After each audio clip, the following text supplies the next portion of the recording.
Olá, gente. Então, o Instituto Parresia nos pediu para conversarmos um pouco sobre o tema Salvos na Esperança. A esperança, será que é suficiente para nos salvar? A gente sabe que é Jesus quem salva, mas será que a gente pode dizer que fomos salvos pela esperança? O que significaria isso? Qual é essa força da esperança que nos traz a salvação? São perguntas que a gente vai aprofundar nesses dias. Vamos poder nos basear principalmente num documento de Bento XVI, a encíclica Spe Salvi. Então eu queria conversar com você primeiro sobre o nosso autor. Falar do Papa Bento XVI não é falar só de um Papa, o que já seria o máximo, Mas também a gente precisa dizer que este homem foi uma das mentes brilhantes do século XX e início do século XXI. Sua produção teológica é colossal.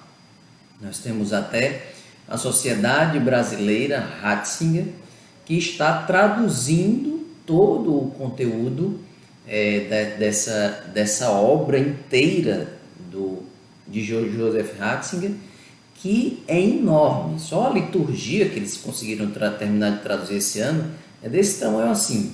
Tem mais uns 15 livros ou mais, que vai compor essa obra inteira, que vai ter em português. A gente fica muito feliz com o trabalho aí dessa sociedade, que é composta por Dom Orani, por Dom Odilo Scherer, Dom Jaime Spengler e tantos outros bispos que estão trazendo essa obra, também padres, estão trazendo essa obra para o Brasil. Você pode inclusive encontrar na internet já o primeiro livrão, o primeiro tomo dessa obra, que é muito interessante.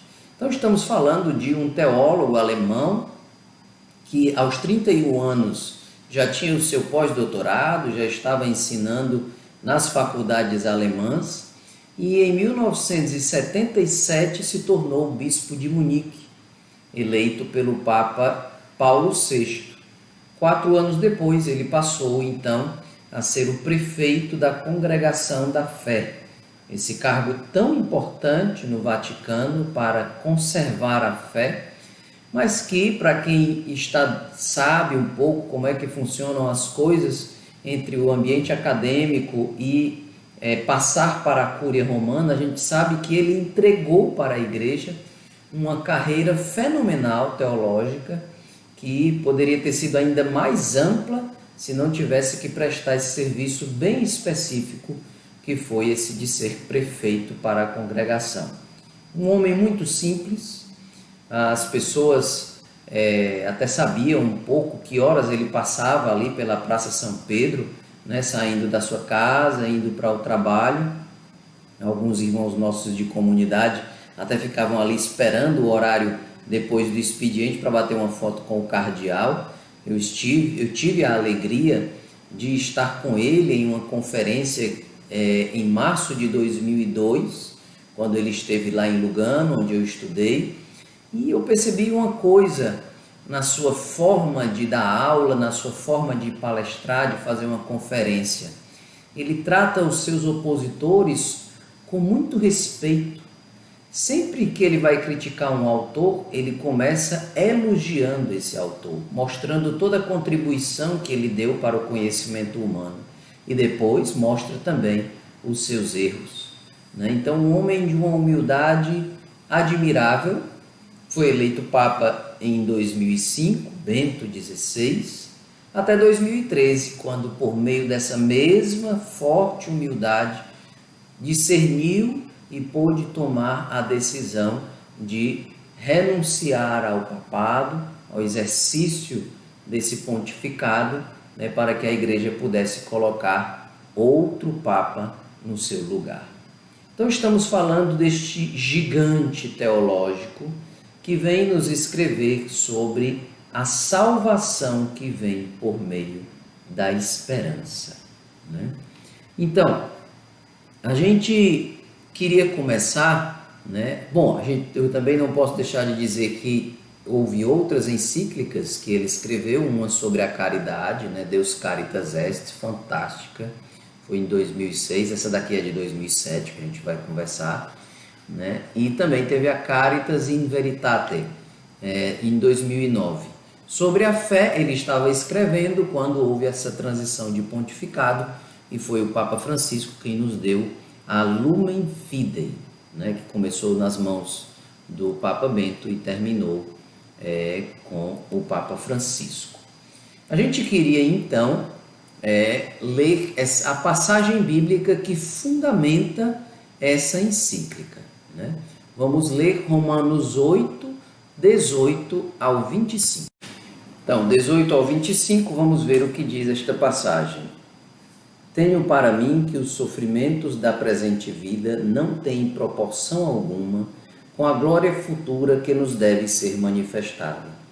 Por isso a criação aguarda ansiosamente a manifestação dos filhos de Deus, pois a criação foi sujeita à vaidade, não voluntariamente, mas por vontade daquele que a sujeitou. Todavia, com a esperança de ser também ela libertada pelo cativeiro da corrupção, para participar da gloriosa liberdade dos filhos de Deus. Pois sabemos que toda a criação geme e sofre, como que dores de parto até o presente dia. Não só ela, mas também nós, que temos as primícias do Espírito, gememos em nós mesmos, aguardando a adoção, a redenção do nosso corpo, porque pela esperança é que fomos salvos. Versículo 24. Porque pela esperança é que fomos salvos. Ora, ver o objeto da esperança já não é esperança, porque o que alguém vê, como é que ainda o espera? Nós que esperamos o que não vemos, é impaciência que o aguardamos. E aí, olha que interessante, é a esperança que nos traz essa salvação. Salvação de quê? Salvação desse gemido de uma vida marcada pela dor, pelo pecado, pela destruição que o mal causou em nós. É por isso que o Papa Bento vai chamar essa salvação, né, salvos pela esperança, de um caminho de redenção. Então vamos ler o primeiro parágrafo, nós não poderíamos deixar de citar esse primeiro parágrafo da encíclica, né, que diz: Spe salvi facti sumus, ou seja, é na esperança que fomos salvos, diz São Paulo aos Romanos, e a nós também. A redenção, a salvação, segundo a fé cristã, não é um simples dado de fato.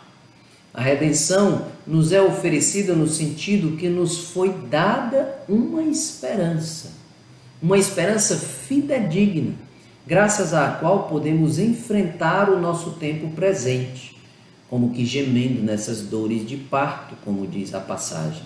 E olha que interessante, o presente, ainda que custoso, pode ser vivido e aceito se levar a uma meta, se pudermos estar seguros desta meta. Será que nós estamos seguros da meta para a qual nós caminhamos, mesmo gemendo em dores de parto junto com toda a criação?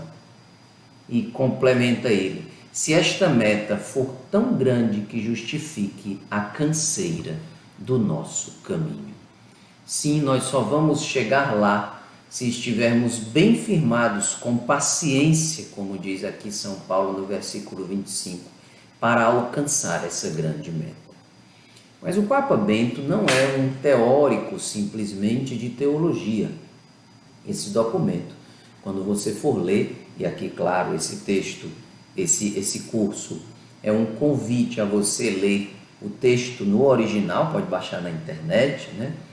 E a gente vai soltar talvez um pouquinho de spoilers, né? Dar um pouquinho de pinceladas de como é o texto, mas nós não é a mesma coisa de lê-lo todo, né? Que a gente vai estar tratando desse tema, inclusive visitando também as Sagradas Escrituras e tudo, aprofundando o que é sermos salvos pela esperança. Mas o Papa Bento é tão concreto que ele toma nesse documento o testemunho de uma santa, Santa Baquita, que tem uma história de vida muito dolorosa no começo e depois encontra a salvação. O que acontece? Essa criança lá do Sudão, né, vivia até os 7 anos de idade em uma família maravilhosa, né, uma família unida, com o pai e a mãe, cheio de muito amor para com ela, até que ela é sequestrada, né, por isso no final ali do século XIX, é sequestrada por traficantes que fizeram dela uma escrava. Olha as situações que essa criança teve que passar. Ela teve que andar 900 quilômetros a pé.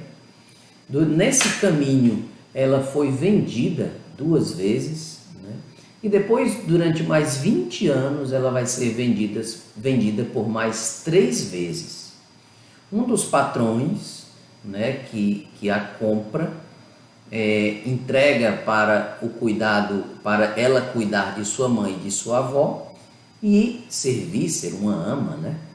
E essas mulheres eram muito malvadas, né? Adotaram uma coisa que era até costume fazer com os escravos lá no Sudão, que era marcar os escravos. Então, olha só, ela era cortada, né? E para o corte ficar marcado como um padrão assim de pertença, então se colocava sal dentro da ferida, né? Antes mesmo dela ser marcada, ela dizia que não tinha um dia só que com esse patrão ela não tivesse alguma ferida, porque quando a ferida estava sarando, ela levava outra chicotada e a ferida se abria. Ao todo, esta mulher tinha 144 marcas dessa de sal, assim, que marcava, era no braço, nos seios, né, toda marcada.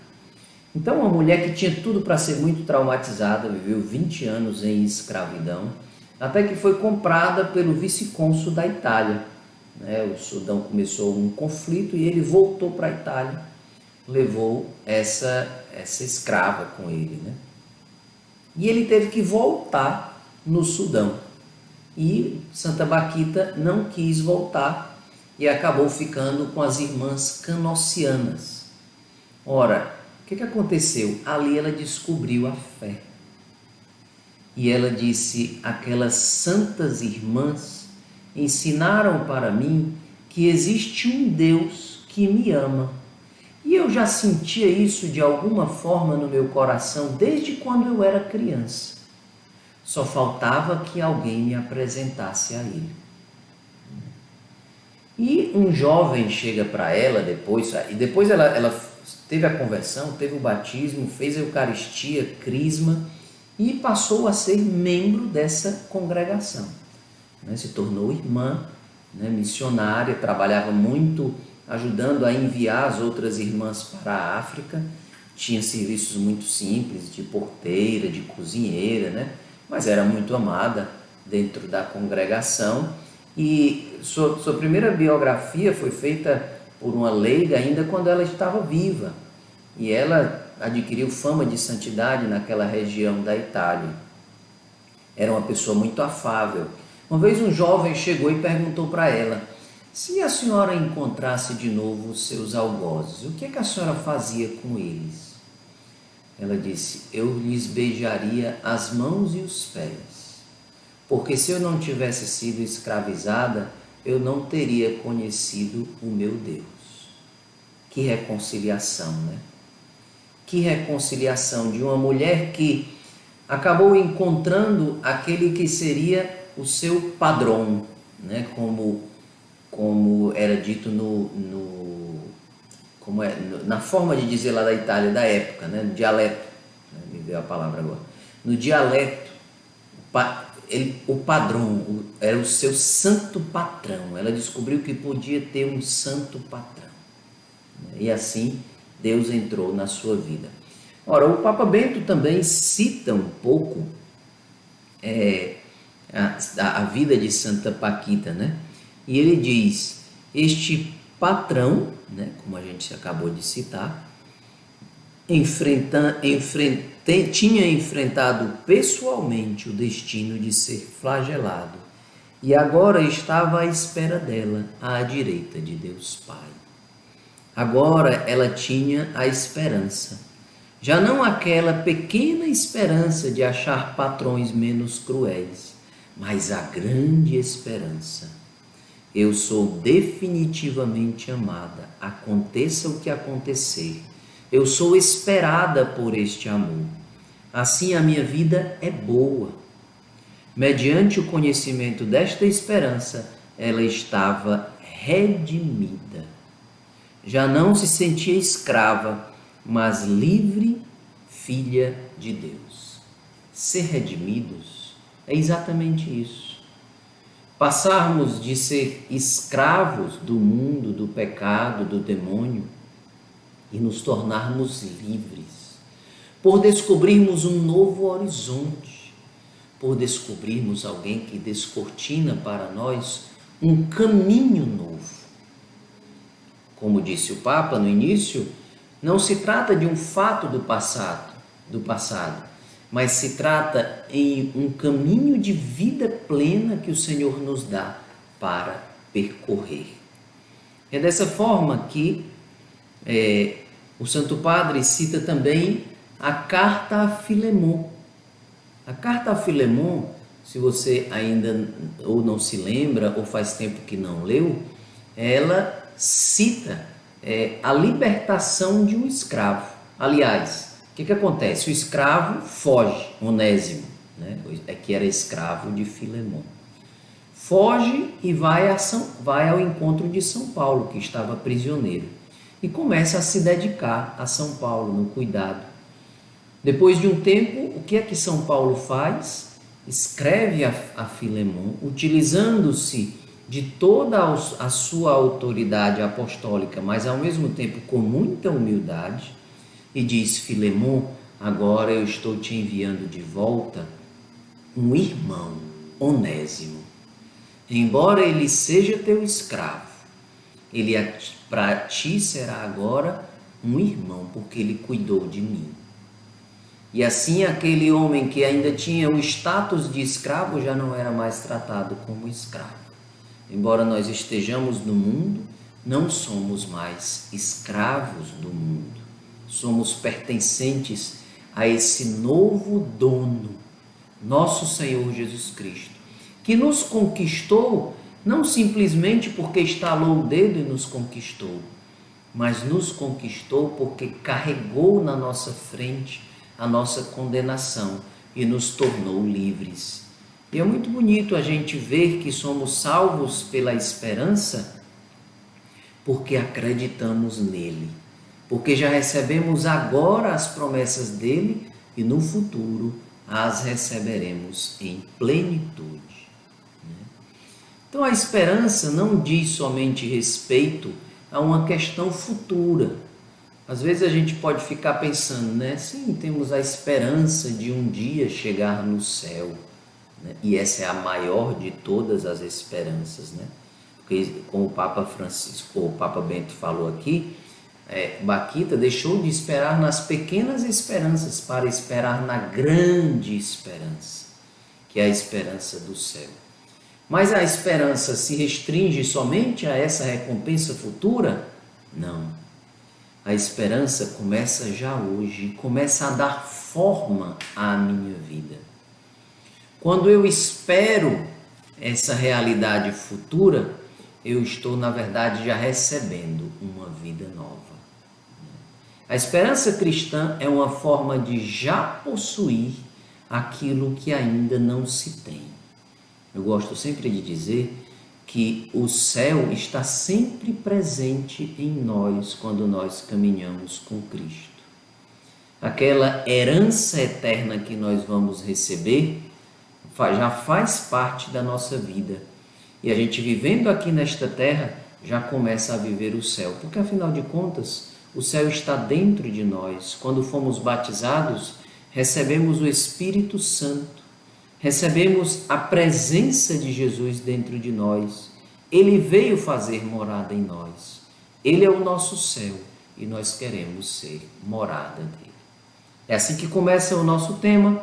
Esse foi somente o primeiro dia. Amanhã a gente volta a conversar mais sobre ser salvos pela esperança. Deus abençoe você.